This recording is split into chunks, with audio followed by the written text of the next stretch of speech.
मैं बिला ताखीर इस अहद के सीवान की कोख से उठकर शेरो अदब, ज़बानो फन, तहकीको तनकीद और खुसूसन खिताबत के हवाले से जिन्होंने अपनी जो पहचान बनाई है मुल्क हिंदुस्तान में, वो सीवान की तारीख का एक हैरत अंगेज बाब है। अपनी इल्मी सलाहियत, फिक्री बसीरत और खुदादाद जहानत के सबब बहुत तेजी के साथ खिताबत के हवाले से लोगों के दिलों में जगह बनाने वाले और हर मैदान में फतह नुसरत के झंडे गाड़ने वाले एक शेर दिल, बेबाक और जुर्अतमंद आलिम और खतीब, जिन्हें मैं अपने नज़ामत में लिसानुल असर कहता हूँ, हजरत अल्लामा व मौलाना मुफ्ती सुल्तान रजा सीवानी, जो सीवान के लिए क्या अब पूरे मुल्क के लिए तारुफ के मोहताज नहीं है। अल्लाह ने इस उम्र में जो शोहरत दी, जो वक़ात दी, जो बुलंदी दी है, वो काबिल सताइश और काबिल तारीफ है। मैं उनका इस्तकबाल नारे से करना चाहता हूँ, मगर मुझे इस बात का हमेशा खदशा रहता है मैं नारे लगाऊं और हमारी कौम के अफराद नारे का जवाब भरपूर तरीके से ना दें तो फिर इस नारे लगाने का मकसद हल नहीं होगा। इसलिए आइए, हाथ उठे ना उठे, दिल की कैफियत को बदलने के लिए अपनी आवाज बुलंद कीजिए, नारे तकबीर। यहां से लेकर वहां तक अगर सब लोग बोल दें तो फिर एक अजीब कैफियत रंग बन सकता है। सुकून, अमन, खुशी और चैन पैदा कर, जो रोए यादे नबी में वो नैन पैदा कर, यजीद वक्त का पंजा मरोड़ने के लिए तू अपने घर में गुलामे हुसैन पैदा कर। नारे तकबीर, अल्लाहू अकबर, नारे रिसालत या रसूल अल्लाह, गुलशने मदीना कॉन्फ्रेंस जिंदाबाद, आमदे सरकार गुलजारे मिल्लत जिंदाबाद, हजरत मुफ्ती सुल्तान रजा साहब किबला सीवानी जिंदाबाद। अल्हम्दुलिल्लाह वलियही वस्सलातु वस्सलामु अला नबियही अम्मा बाद। फ़ौज़ु बिल्लाहि मिनश शैतानिर रजीम, बिस्मिल्लाहिर रहमानिर रहीम। क़ाल अल्लाहु तआला फ़िल क़ुरआनिल मजीद वल फ़ुरक़ानिल हमीद, लक़द कान लकुम फ़ी रसूलिल्लाहि उस्वतुन हसना, सदक़ल्लाहुल अलीयुल अज़ीम। सारे जहान के मरकज़े अक़ीदत मुस्तफ़ा जाने रहमत हुज़ूर अहमद मुज्तबा हज़रत मोहम्मद मुस्तफ़ा सल्लल्लाहु ताला अलैहि वसल्लम की बारगाह आलिजाह में जी लगाकर हदियाए दुरूद सलाम पेश करें और पढ़ें अल्लाहुम्मा सल्ली अला सय्यदना शफीअना हबीबना मौलाना मोहम्मद मम्बइल इल्म वल हिल्म वल हिकम बारिक वसल्लिम सल्लु अलैहि सलातन व सलामन अलैका या रसूलल्लाह सल्लल्लाहु ताला अलैहि व आलिहि वसल्लम। हमारी और आपकी मुश्तरका खुश नसीबी है कि आज के इस अज़ीमुश्शान बज़्म मोहब्बत में वो अजीम ज़ात तशरीफ लाने वाली है। हमारे चैनल से जुड़ने के लिए यूट्यूब पर हमजा नेटवर्क को सब्सक्राइब करें। उलमाए किराम और शूराए इस्लाम की नातो तकरीर आप यहां से सुन सकते हैं। Hamza network Islamic YouTube channel, director अलिफ हमजा, कॉन्टैक्ट नंबर 9572528716 होगी। फिर हम सबों का दिलो दिमाग गुम्बदे खजरा में ही होगा। हज़रत अल्लामा महबूब गौहर साहब किबला की निकाबत और उस्ताजुल उलमा जलालतुल इल्म हज़रत अल्लामा सिबगतुल्लाह साहब किबला मिसबाही की सरपरस्ती, हज़रत अल्लामा मौलाना इंसाफ खान साहब किबला की सदारत, ये मुक़द्दस हस्तियाँ तशरीफ़ रखती हैं। इन बुझे चरागों में रोशनी नहीं होती। नारे तकबीर, नारे तकबीर, नारे रिसालत, नारे रिसालत या रसूल अल्लाह, रफीक साहब क़िबला जिंदाबाद। माशाअल्लाह हुजूर रफीक मिल्लत भी तशरीफ ले आए। इन बुझे चरागों में रोशनी नहीं होती, मुस्तफ़ा नहीं होते तो जिंदगी नहीं होती। खुद चराग बन के चलो वक्त के अंधेरों में, भीख के चरागों से रोशनी नहीं होती। ये है पैगाम दिया मेरे आला हजरत ने, दीन के गद्दारों से दोस्ती नहीं होती। इंशाअल्लाह मेरी तकरीर जो मुझे उन्वान मिला है उस पे मैं खिताब करूंगा।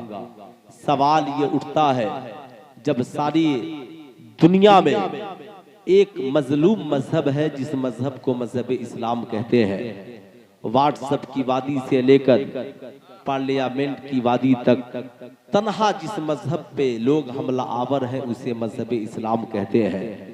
लेकिन तमामी हमलों के बावजूद सदाकत के साथ जो मजहब अपनी जगह पर कायम है उसे भी मजहब इस्लाम कहते हैं। सवाल ये उठता है मुसलमानों, इस तरक्की याफ्ता दौर में जिसमें हम और आप जी रहे हैं, यकीनन आखिर मुसलमानों को किस मसलक की जरूरत है, मुसलमानों को किस जात की जरूरत है। जब हम ये बात करते हैं तो हमें एक मैदान याद आता है जिसे मैदान करबला कहते हैं। मैं कहता हूँ लोगों, करबला सुनना भी जरूरी है, करबला पढ़ना भी जरूरी है, करबला जानना भी जरूरी है, करबला जाना भी जरूरी है। करबला पढ़ोगे तो इस्लाम बचाने का जज्बा पैदा होगा, करबला पढ़ोगे तो नेज़े के पे चढ़कर कुरान की तिलावत करने का जज्बा पैदा होगा, करबला सुनोगे तो तलवारों के साए में सजदा करने की आरज़ुएं जागेगी, तेरी पेशानियों में सजदों की तरफ पैदा होगी। सवाल ये उठता है, ऐ करबला तू है क्या? करबला की जमीन कहती है, दुनिया वालों मुझे गौर से देखो, जिसने मसलके इमाम हुसैन को पहचान लिया यकीनन इस दौर में वो मसलके आला हजरत को पहचान लेगा। मैं तो कहता हूँ मसलके इमाम हुसैन का नाम ही मसलके आला हजरत है। गौर से सुनिएगा, मसलके इमाम हुसैन है क्या? दौलत का नाम मसलके इमाम हुसैन नहीं, हुकूमत का नाम मसलके इमाम हुसैन नहीं, मालो दौलत के लिए समझौता करने का नाम मसलके इमाम हुसैन नहीं। इमाम हुसैन कहते हैं, यजीदियों तुझे हुकूमत मिली है लेकिन ये हुकूमत किसी और की वजह से नहीं, मेरे भैया इमाम हसन ने समझौता किया, हुकूमत अमीर महज़त अमीर माविया के पास गई। हम जिसे हुकूमत दे देते हैं फिर उससे हुकूमत लेते नहीं, लेकिन बात जब यजीद की हुकूमत की आई तो इमाम हुसैन कहते हैं, दुनिया वालों याद रखना, जब तक हजरत अमीर माविया हाकिम इस्लाम रहे इमाम हुसैन ने कुछ नहीं कहा। शरीयत के मुताबिक जब तक हुकूमत चलती रही इमाम हुसैन खामोश रहे, लेकिन जो ही यजीद तख्त नशी हुआ, शरीयत पे हमला आवर हुआ, इमाम हुसैन कहते हैं, दुनिया वालों हुसैन हुकूमत दे सकता है, हुसैन दौलत के मामले में समझौता कर सकता है, लेकिन जब बात शरीयत की आएगी तो हुसैन किसी यजीदी से समझौता नहीं कर सकता है। इमाम हुसैन ने कहा, हम भूख से समझौता कर सकते हैं, हम करबला में प्यासे रह सकते हैं, हम नेज़ों पे चढ़कर कुरान की तिलावत कर सकते हैं, यजीदियों हम अपने खानदान को इस्लाम की बका के लिए कुर्बान कर सकते हैं, मगर यजीद हम तेरी हुकूमत तस्लीम नहीं कर सकते हैं। यजीदियों ने कहा, हुसैन फिर याद रखना, फिर तेरी नस्ल का क्या होगा, तेरी खानदान का क्या होगा। इमाम हुसैन कहते हैं, जिसका मुहाफिज अल्लाह हो उसका कुछ नहीं होता। दुनिया सोचती है हम उसे मिटा देंगे, जालिमों ने सोचा था हुसैन को कत्ल कर देंगे शायद इस्लाम मिट जाएगा, कुरान के अहकाम खत्म हो जाएंगे, इमाम हुसैन को हम कत्ल कर देंगे, इस्लामी शरीयत तार तार हो जाएगी, मगर इमाम हुसैन कहते हैं, दुनिया वालों हम जिसकी औलाद है जमाना जान ले, हम जंगे बद्र में फतह हासिल करके और दूसरों के सर को कलम करके इस्लाम फैलाना भी जानते हैं और करबला में सर कटाकर इस्लाम बचाना भी जानते हैं। नारे तकबीर, नारे रिसालत, मसलके आला हजरत, उलमा अहले सुन्नत, नारे तकबीर, नारे रिसालत। अब सुनिए, इसके बाद नारा नहीं लगेगा।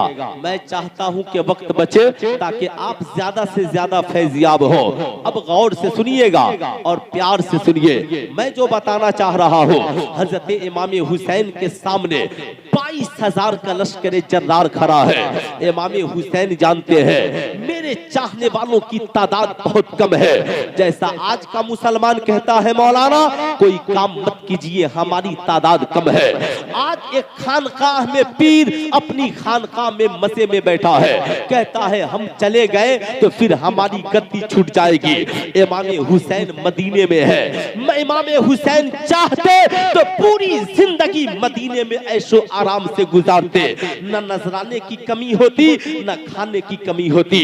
मगर इमाम हुसैन कहते हैं लोगों मैं मदीना छोड़कर जा रहा हूँ। लोगों ने कहा क्यों? कहा नाना का दीन बचाना है, यजीद तख्त नशी हो चुका है, जमाने को दर से वफा देना है। लोगों याद रखना, नाना से मिली हुई विरासत नाना की शरीयत से बढ़कर के नहीं है। नाना से हमें विरासत मिली है। मैं चाहूं तो अपनी खानकाह में मजे से रहूं, मगर हुसैन ने मदीना छोड़ दिया शरीयत की हिफाजत के लिए। आज का इंसान कहता है हमारी जिंदगी खत्म हो जाएगी। साहब आज हमारी औलादें खत्म हो जाएगी, मगर करबला में इमाम हुसैन कहते हैं लोगों गौर से देखना। इमाम हुसैन कहते हैं मेरा अली असगर शरीयत से बढ़कर नहीं है, मेरा कासिम शरीयत से बढ़कर नहीं है, औनो मोहम्मद शरीयत से बढ़कर नहीं है। ऐ नाना अगर आपकी शरीयत के लिए हमारी जिंदगी कुर्बान हो जाए तो हुसैन खानदान कटाना गवारा करेगा, मगर नाना की शरीयत को बदलते हुए देखना गवारा नहीं करेगा। जमाने को इमाम हुसैन ने बताया साहब अब्बास अलंबरदार के बाजू कट गए, हुसैन ने समझौता नहीं किया। हजरत अली असगर कुर्बान हो गए, इमाम हुसैन ने समझौता नहीं किया। अली अकबर की जवानी लुट गई, इमाम हुसैन ने समझौता नहीं किया। साहब खानदान कटा दिया, अपनी जान की कुर्बानी दे दी, मगर यजीदियों से हुसैन ने समझौता नहीं किया। ठीक यही मामला जब भारत में आया, अंग्रेजों ने सोचा था कि हम समझौता कर लेंगे, लेकिन बरेली से आला हजरत ने कहा हुकूमत तो बदल सकती है, मगर हुसैन का गुलाम कभी शरीयत के मामले में समझौता नहीं कर सकता है। ठीक यही मामला मुफ्ती आजम हिंद के जमाने में आया। मुफ्ती आजम हिंद ने कहा तेरी हुकूमत तो बदल सकती है, मगर मैं कभी नबी के नवासे और मुस्तफा जाने रहमत की शरीयत का समझौता तुझसे नहीं कर सकता। ठीक यही मामला हुजूर ताजुश शरिया के जमाने में आया, तो हुजूर ताजुश शरिया ने भी यही कहा लोगों याद रखना हमारी जान तो जा सकती है, मगर हुसैन के बचाए हुई शरीयत की आबरू नहीं लूटने देंगे। सुल्तान रजा आज पूछना चाहता है, लोग कहते हैं मसलक के आला हजरत क्या है? जो दीन की हिफाजत के लिए कलम उठाए उसे मसलक के आला हजरत कहते हैं। जो कुरान की आबरू की हिफाजत की बात करे उसे मसलक के आला हजरत कहते हैं। भूल गए सारी बातें। सुल्तान रजा पूछना चाहता है मुसलमानों की बेटियां सीरते फातिमा को भूल जाए ये मुश्किल है, मुसलमानों के बच्चे किरदारे अली अकबर को भूल जाएं ये मुश्किल है, मुसलमानों की औलादे किरदारे अली असगर को भूल जाएं ये मुश्किल है, मुसलमानों की बहू बेटियां किरदारे फातिमातुज ज़हरा को भूल जाए तो साहब ये जमाने में इंसाफ नहीं है। जब तक मुसलमान सीरते मसलके इमाम हुसैन पर चलते रहे, किसी के अंदर हिम्मत नहीं थी कोई हमारी तरफ उंगलियां उठा सके। लेकिन जब से लोगों ने समझौते की बातें करने लगी, जब से लोग सुलह की बातें करने लगे, जब से लोग आपसी मफाद की बातें करने लगे, तो आज साहब हर शख्स उंगलियां उठा रहा है, हर शख्स बोलने को तैयार है। सुल्तान रजा पूछना चाहता है आज दीन पे चलना मुश्किल काम है या दीन पे चलना उस वक्त मुश्किल काम था? जब करब दीन पे चलना उस वक्त मुश्किल काम था जब मुस्तफा जाने रहमत इस्लाम की तबलीग कर रहे थे। पूरे मक्के में पाबंदी लग गई, कोई मोहम्मद इब्ने अब्दुल्ला से गुफ्तगू नहीं करेगा, कोई मोहम्मद इब्ने अब्दुल्ला से बातें नहीं करेगा। आका फरमाते हैं ठीक है ऐ जालिमो, तुम हमें हरम में तबलीग से रोकोगे, तुम हमें अपने अपने घर में तबलीग से रोकोगे, तुम अपने मुल्क में तबलीग से रोकोगे। आका कहते हैं मेरा काम है तबलीग करना और तुम्हारा काम है जोरो जफा और जुल्मो सितम करना।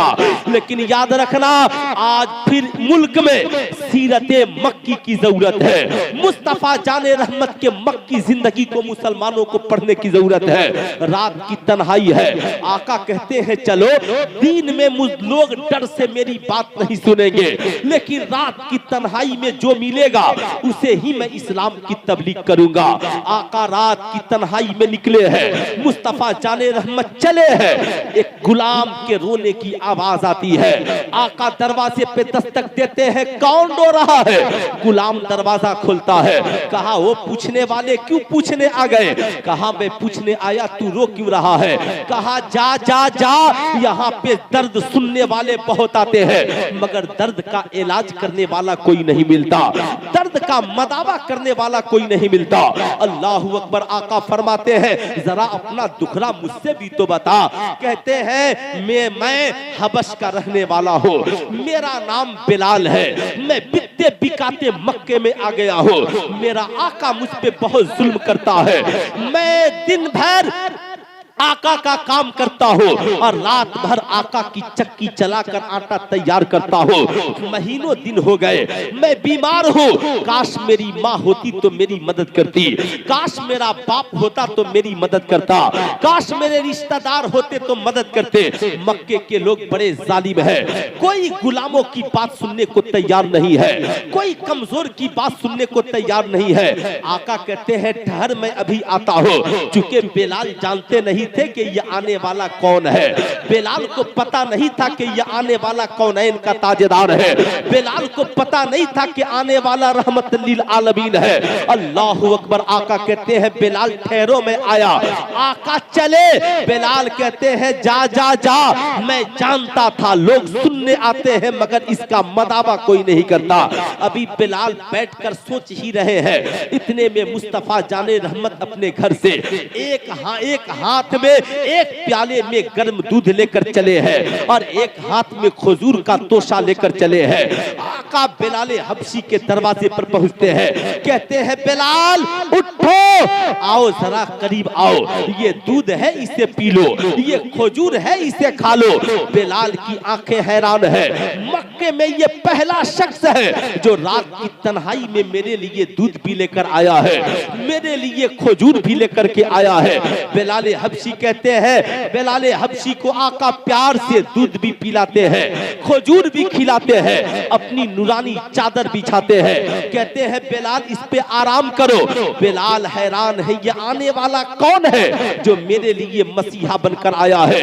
मक्के में कोई इतना इखलाकमंद नहीं है, मक्के के लोगों का किरदार इतना अच्छा नहीं है, आखिर मक्के की सरजमी पर इतना उम्दा इखलाक और इतना बाकिरदार इंसान कौन है जो आज एक गुलाम की मदद के लिए हाजिर है? अल्लाहु अकबर। आका कहते हैं बिलाल खाना खा लिया? कहा हाँ आका। कहा इस चादर पे आराम करो। बिलाल हबशी रोने लगे, कहते हैं आका जी अगर मैं आराम करने लगा तो फिर चक्की चौक कौन चलाएगा, आटा कौन तैयार करेगा? मेरा आका मुझे बहुत मेरे ऊपर जुल्म सितम करेगा, मेरा आका मुझे तकलीफ में डाल देगा। आका फरमाते हैं बिलाल फिक्र न करो, तुम आराम करो, चक्की मैं चलाऊंगा।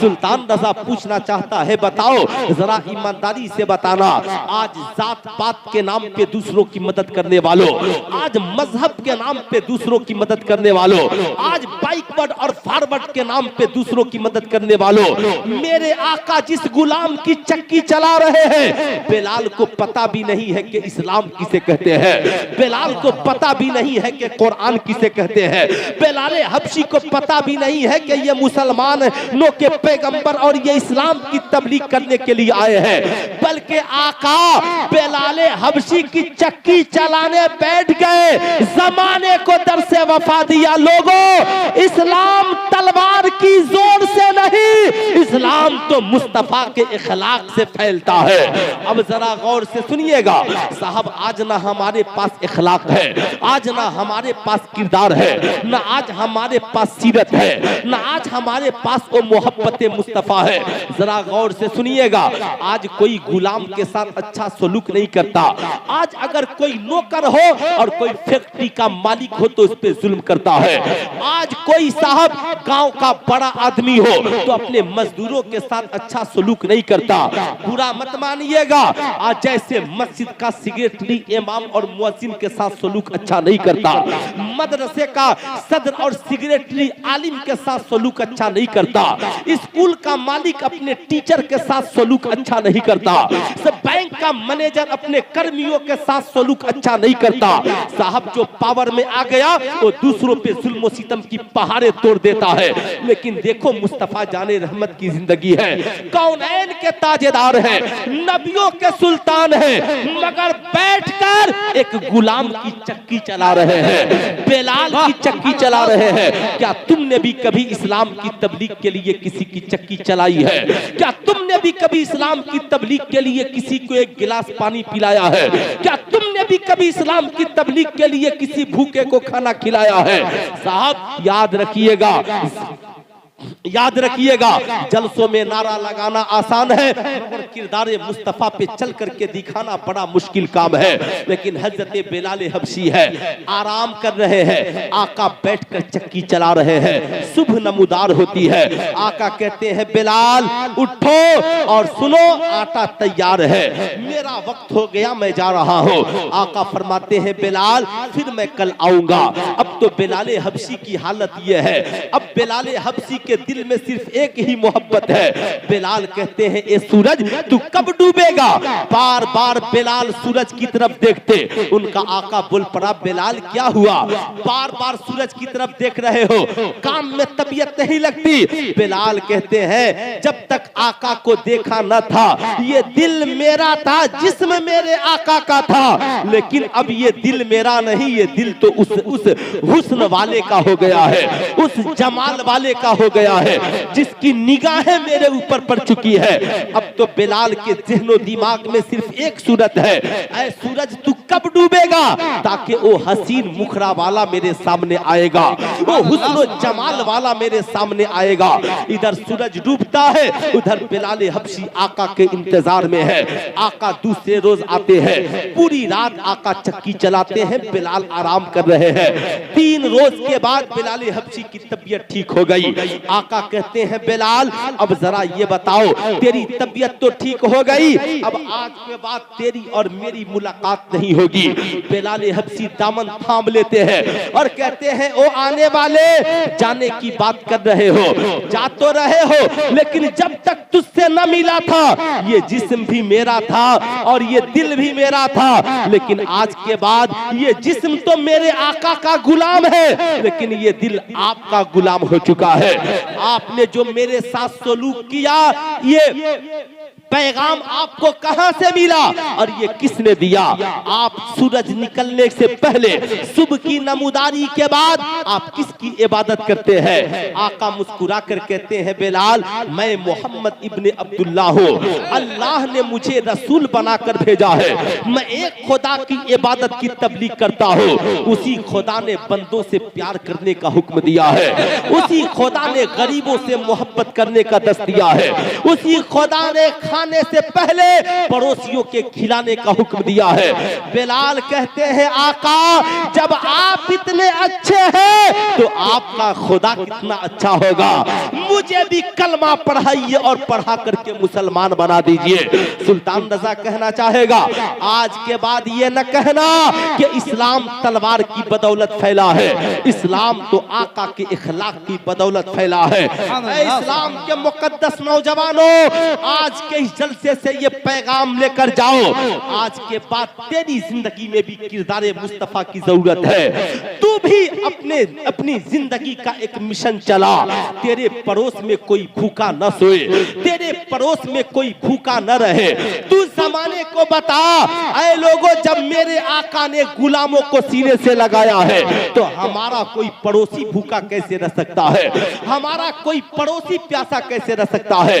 आज समाज के हालात इतने बिगड़ गए कि आज का बेटा दूसरों की क्या मदद करेगा, जिस घर में उसकी माँ भूखे सो जाती है, जिसका बाप दवा की तो घूंट के बगैर तरस के मर जाता है, जिसका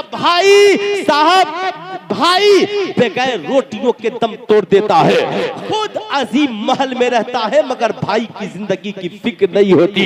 सुल्तान रजा पूछना चाहता है, आज के इंसानों की जिंदगी में इस कदर तकब्बुर कि आज का बेटा माँ बाप की इज्जत और कदर नहीं करता।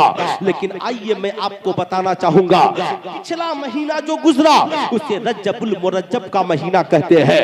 ये जो महीना गुजर रहा है इसे शाबान कहते हैं। आने वाला महीने को रमजान कहते हैं। रज्जब में जो रात गुजरी उसे शबे मेराज कहते हैं। शाबान में जो रात गुजरी उसे शबे बरअत कहते हैं। और रमजान में जो रात आने वाली है उसे शबे कद्र कहते हैं। अब जरा गौर से सुनिएगा, ये मुस्तफा जाने रहमत सल्लल्लाहु अलैहि वसल्लम है, शबे मेराज है।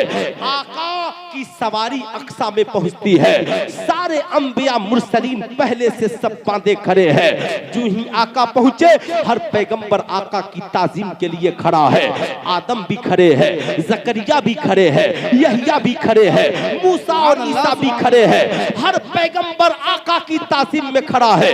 ऐसा लगता है कि हम बने ही इसलिए हैं कि आका की ताजीम करें। हाँ, हकीकत यही है। आका जिस आसमान से गुजरते फरिश्ते इस्तकबाल में खड़े हैं। लेकिन अब जरा ठहरिएगा, सारी दुनिया आका के इस्तकबाल में खड़ी है लेकिन मस्जिद नबवी शरीफ है, सहाबा की झुरमुट में आका बैठे हैं। एक मुकद्दस खातून, एक मुकद्दस औरत मस्जिद नबवी शरीफ में दाखिल होती है। आज की मेरी ये गुफ्तगू सुनने के बाद न कहना कि हम सिर्फ मदर डे मनाएंगे और उसी दिन माँ की इज्जत करेंगे। हम आज के बाद भारत की बेटियों न कहना कि इस्लाम ने औरतों को हक और मकाम नहीं दिया। जरा गौर से सुनना, कोई जानता भी नहीं था कि माँ का रुतबा क्या है, किसी को पता भी नहीं था कि माँ की पर्सनालिटी क्या है, कोई जानता भी नहीं था कि माँ बाप का तकद्दुस क्या है। समाज में औरतों का हाल ये था कि एक बाप अपने हाथों बेटी को जिंदा दफन कर देता था। ऐसे गंदे माहौल में भी मुस्तफा जाने रहमत अपने किरदार से औरतों की इज्जत बचा रहे हैं, औरतों की ताजीम करके बता रहे हैं। अब साहब, एक मुकद्दस खातून मस्जिद नबवी शरीफ में दाखिल होती है। आका की नजर जब उस औरत पर पड़ी है, आका उस औरत की ताजीम के लिए खड़े हो गए। जब आका खड़े हुए तो सहाबा भी खड़े हो गए।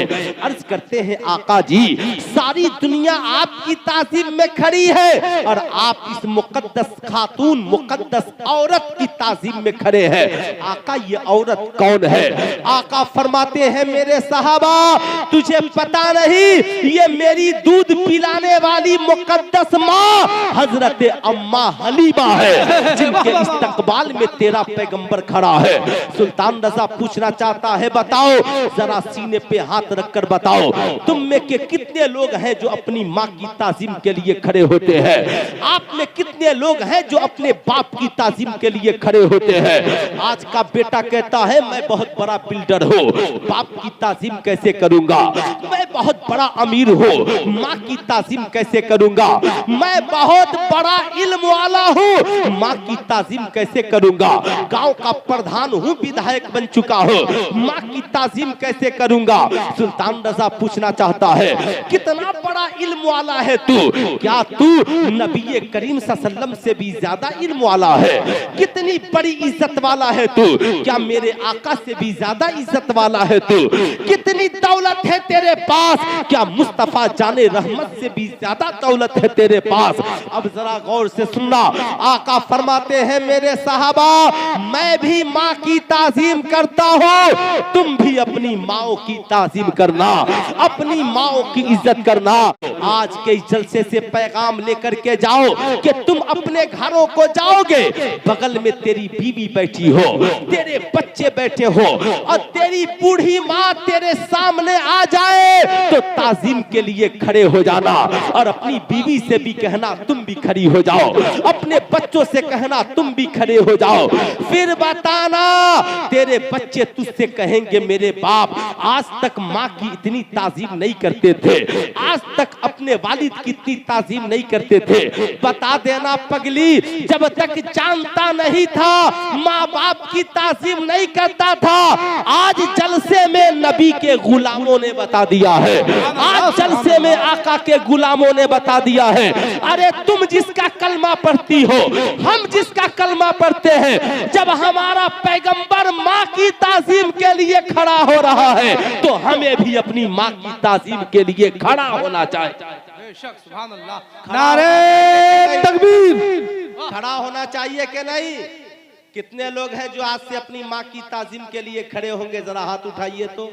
माशाअल्लाह सारे लोग खड़े होंगे, बड़े नेक लोग हैं, अच्छे लोग हैं। साहब जलसों में आना बहुत आसान है, जलसों में नारा लगाना बहुत आसान है, मगर गौर से सुनिएगा जरा एक मुख्तसर सी बात। हजरत अल्लामा सिबगतुल्लाह मिसबाही साहब किबला बैठे हैं, मैं कहना चाहूंगा 14वीं सदी में आला हजरत से बड़ा कोई आलिम नहीं, इस सदी में आला हजरत से ज्यादा कोई इल्म वाला नहीं।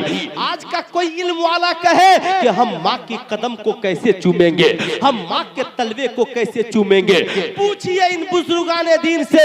बिहार में सरकारे सुरकाही को देखो और बरेली में आला हजरत को देखो। सरकारे सुरकाही से बड़ा इस इलाके में कोई अल्लाह का वली नहीं है। सरकारे सुरकाही का हाल ये है, पैदा हुए और माँ के कदमों के नीचे सोना शुरू कर दिया। जमाना इधर रहता, सरकारे सुरकाही माँ के कदमों के नीचे रहते। लोगों ने पूछा तेगे अली आप अल्लाह के वली कैसे बने?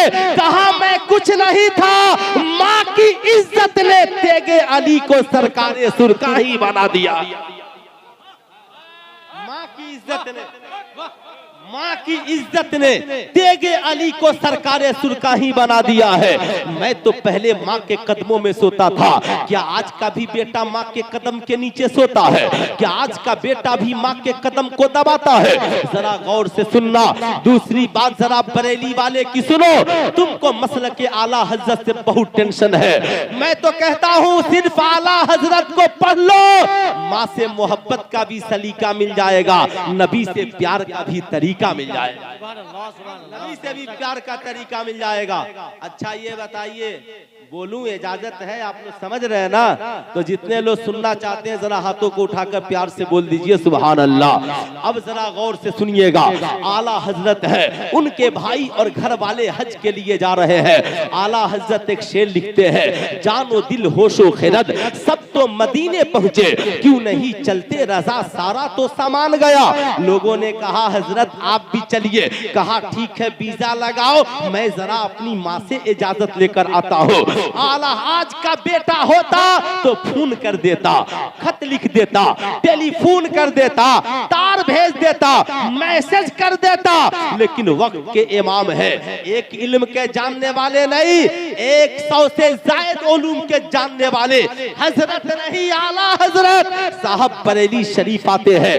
ये नहीं कि आते ही हमारी तरह बोला बेटा जा माँ को बोला कल्ला माँ कहा है, बल्कि आला हजरत का हाल ये है, आला हजरत की अजमत का आलम यह है कि साहब माशाअल्लाह माशाअल्लाह पूरा मजमा खड़े होकर खतीबुल हिंद हजरत अल्लामा सैयद शबाहत मियां साहब किबला मुरादाबाद का इस्तकबाल कीजिए। है ना?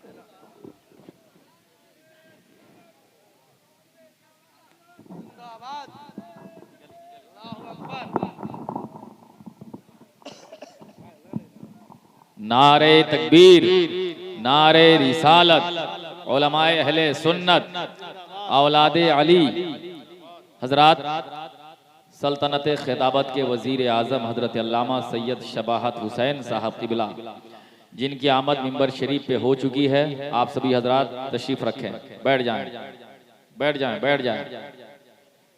उनके साथ सुने साहब, वक्त के इतने बड़े आलिम, इतने बड़े इमाम, कोई डॉक्टर होगा इंजीनियर नहीं, इंजीनियर होगा प्रोफेसर नहीं, आलिम होगा साइंटिस्ट नहीं, मगर आला हजरत के बड़ा से बड़ा कोई आलिम, बड़ा साइंटिस्ट 14वीं सदी में देखने को नहीं मिलता।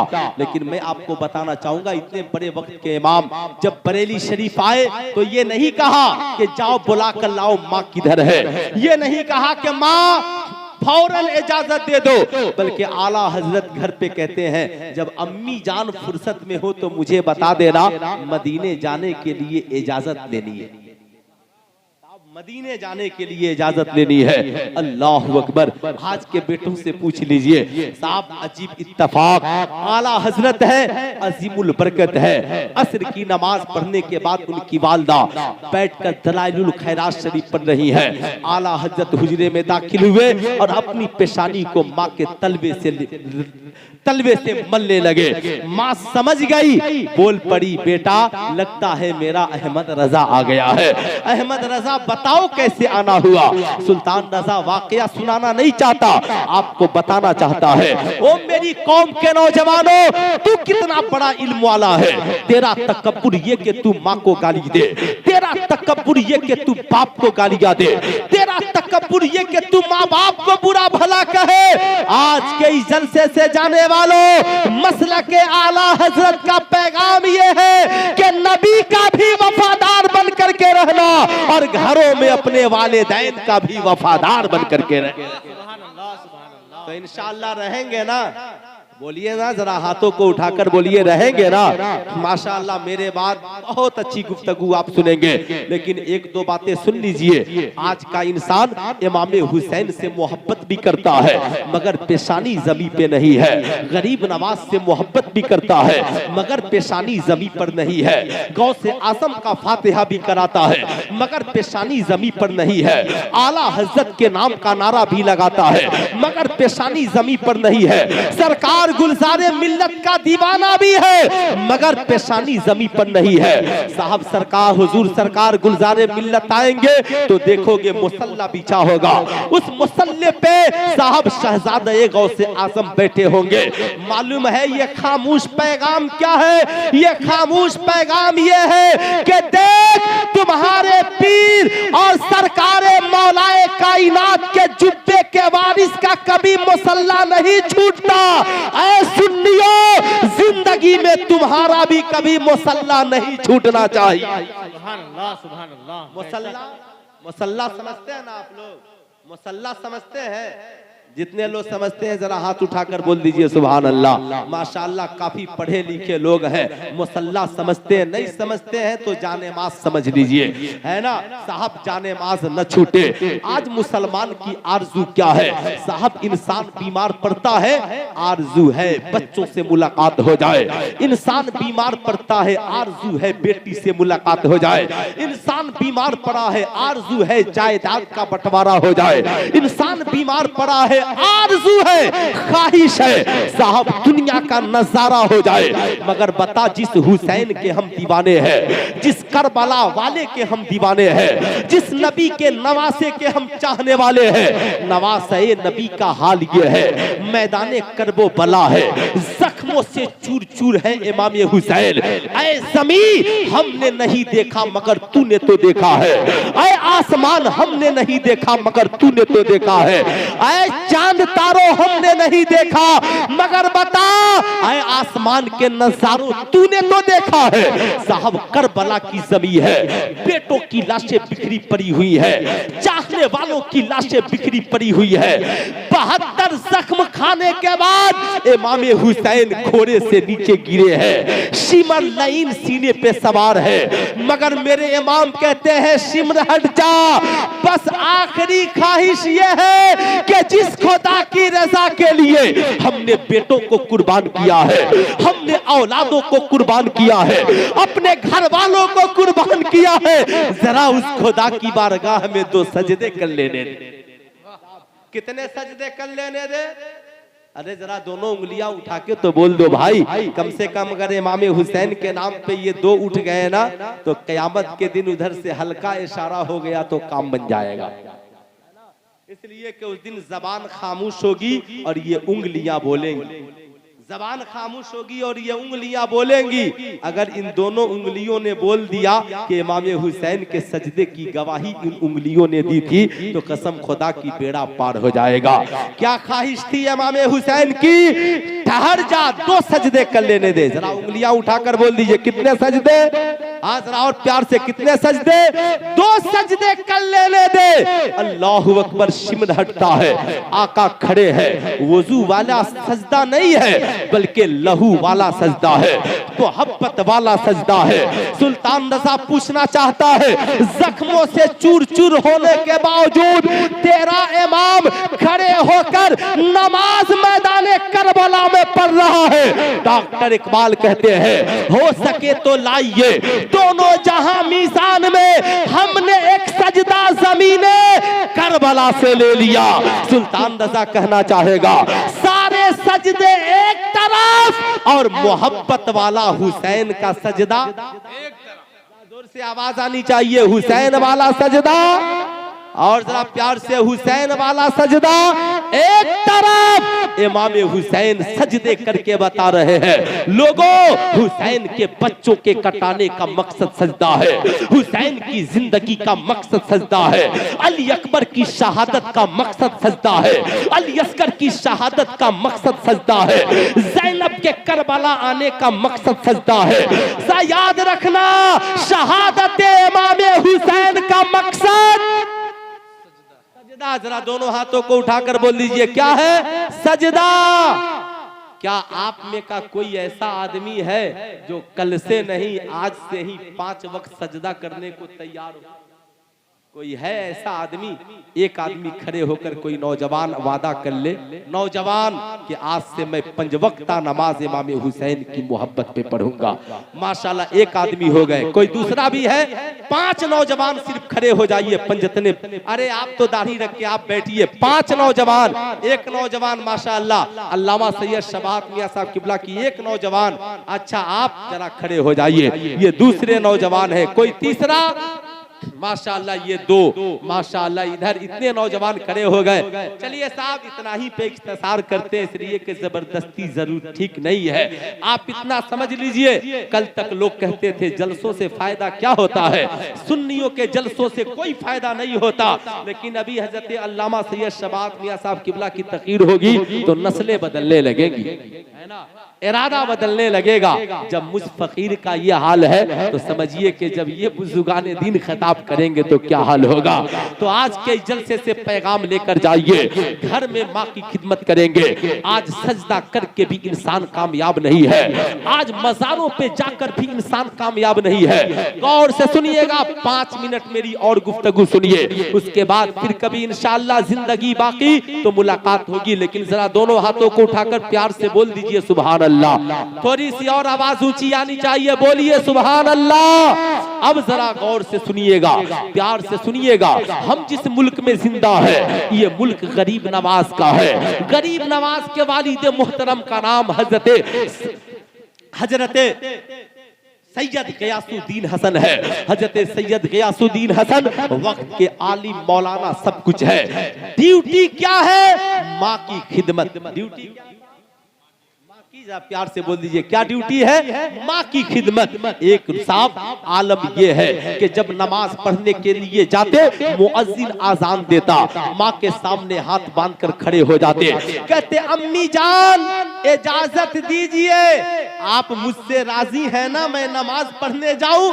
दोस्तों ने कहा, है गयासुद्दीन हसन क्या बात करते हो, नमाज पढ़ने जाने के लिए भी माँ से इजाजत, और पहले माँ को राजी करते हो। जरा सुनना गौर से, अजमेर तो सब जाते हो मगर कभी गरीब नवाज की जिंदगी नहीं पढ़ते।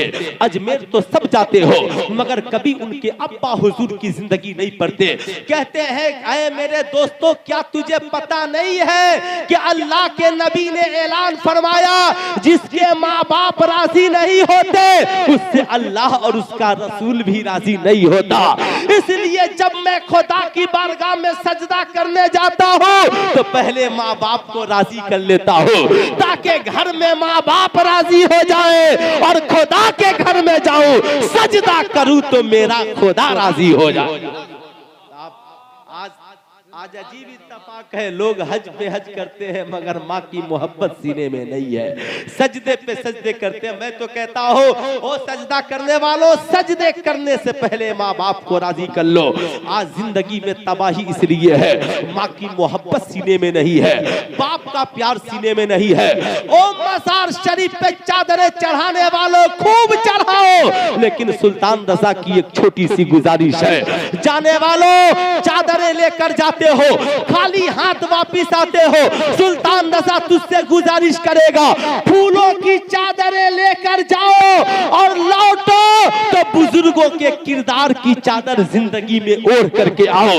जिस दिन हमारी कौम ने ये काम शुरू कर दिया कसम खुदा की दुनिया भी हसीन होगी और आखिरत भी हसीन होगी। आखिरी पैगाम जो मेरा है वो सुनिए। हजरत ख्वाजा गियासुद्दीन हसन एक रोज कहते हैं अम्मी जान मैं आपका बेटा हूं ना, अगर खिदमत में कोई कमी रह जाए तो माफ कर दीजिएगा।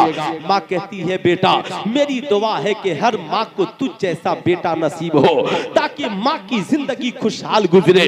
मगर ए मेरे लखते जिगर, मेरे दिल में एक कसक है जिसकी वजह से मुझे रातों को नींद नहीं आती है।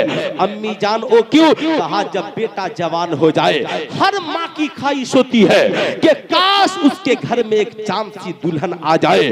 बेटा मैं भी चाहती हूँ कि तेरी शादी हो जाए, तेरा निकाह हो जाए। ख्वाजा गियासुद्दीन हसन कहते अम्मी जान बेटा आपका हूँ तो शादी आपकी मर्जी से करूंगा। सुल्तान रजा कहना चाहेगा ऐ मेरी कौम के नौजवानों, क्या तुम भी इस जमाने में अपने बाप से कहते हो बेटा आपका हूँ आपकी मर्जी से शादी करूंगा? आज का बाप डर जाता है कहीं शादी अपनी मर्जी से कर दिया बेटा रखेगा भी कि नहीं रखेगा।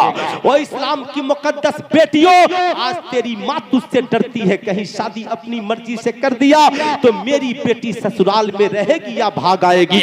ऐ मेरी कौम के नौजवानों, लिविंग रिलेशनशिप में रहना भारत की हुकूमत ने मंजूरी दे दी मगर वो रिश्ते पायदार नहीं। बगैर निकाह के जिंदगी गुजारना हराम है साहब। जब समाज इतना बिगड़ जाए कि बगैर निकाह के नौजवान लड़के लड़कियों को रहने की इजाजत दे दी जाए, जब माहौल इतना बिगड़ जाए कि बेटा बाप बेटे की शादी करने से पहले डर जाए, जब माहौल इतना बिगड़ जाए कि माँ बेटी की शादी करने से पहले डर जाए कि मेरी बेटी रहेगी कि नहीं, मेरा बेटा लाने वाली बहू को रखेगा कि नहीं। ए मेरी कौम के इस्लाम के मुकद्दस शहजादे और शहजादियों, ये जिंदगी चंद रोजा है, ये जवानी चंद रोजा है।